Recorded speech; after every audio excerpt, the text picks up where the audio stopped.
Welcome to Let's Play a Top Gear GT Championship Part 6, and it's time for our Season 1 finale. We're going to Suzuka. Aw yeah, and keeping the same amount of ballast on my car as in the previous 2 rounds. Maybe the ballast penalty doesn't go over 80 in this game. Although I remember it actually doing that, I don't know. Another dry race, okay.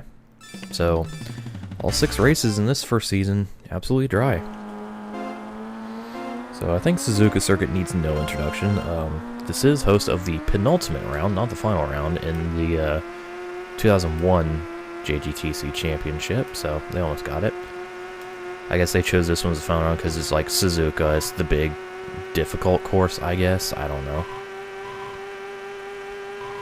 But this actually pretty false. Suzuka in this game is probably one of, if not the easiest track in the game, because a lot of these turns you can just go full throttle, unless you're trying to overtake people, in which case you have to do all kinds of silly shit with lines, but yeah, like the S's here, simple. Very, very simple. A lot of these turns are considered like, you know, easy level turns with the green arrows instead of like, you know, medium turns with yellow arrows here. Almost talking rally terms here. Easy right, easy left, etc. The only really difficult part about this track is this upcoming hairpin. This hairpin, I do go off track at this hairpin often, but I think if I approach it far enough to the left, I should be okay. Which is weird to say, you know, approaching a left-hand turn as far to the left as possible. That's, you know, the exact opposite of what you want to do. But this game, it works, I guess. Full throttle through Spoon Corner. 167 miles per hour. That's some Red Bull X, like, type crap there. You know, from Gran Turismo. The insane, like, fan-driven Ultra Formula 1 car of death and destruction that they made. 130R, piece of cake, barely have to turn at all, and then the final chicane. Well, it's like been before the final chicane, and then the final chicane. And that's a lap around 2D Suzuka. Very, very easy, like I said. But it is also the longest track in this game, even longer than Motegi. 2:09, almost 2:10 for our first lap. So I'd say Suzuka, depending on what I do here on laps 2 and 3, probably has the most realistic lap times of the tracks in this game, at least for the GT300 class. I mean, if I like set up this car for like maximum performance, which,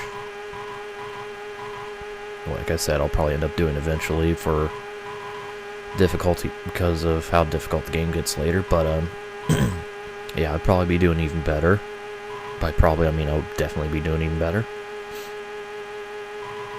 But that time will come when we get there. Cross that bridge when we get to it.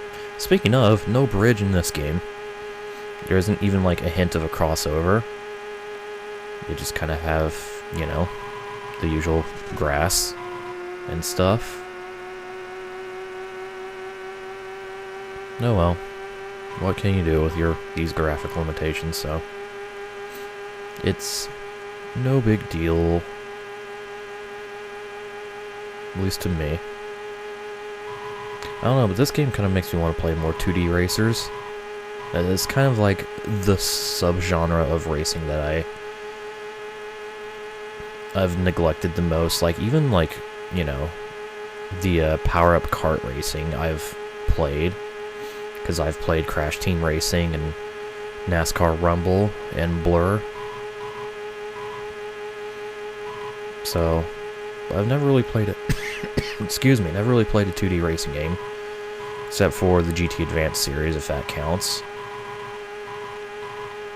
But they're more, I guess they're, I don't know, like I said, I don't consider GT Advance exactly 2D, because they're kind of rendered in a way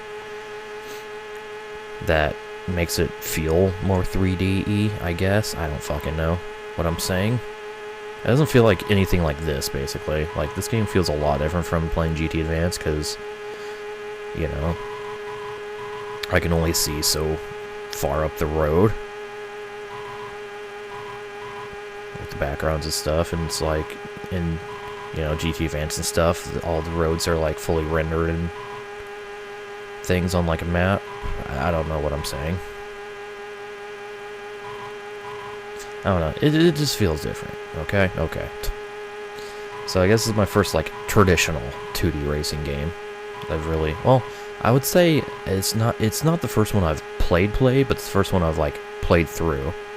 Because I did own a game for my old Sega Genesis when I was a child. It was a, I think it was Mario Andretti Racing Challenge or something. I remember owning that game.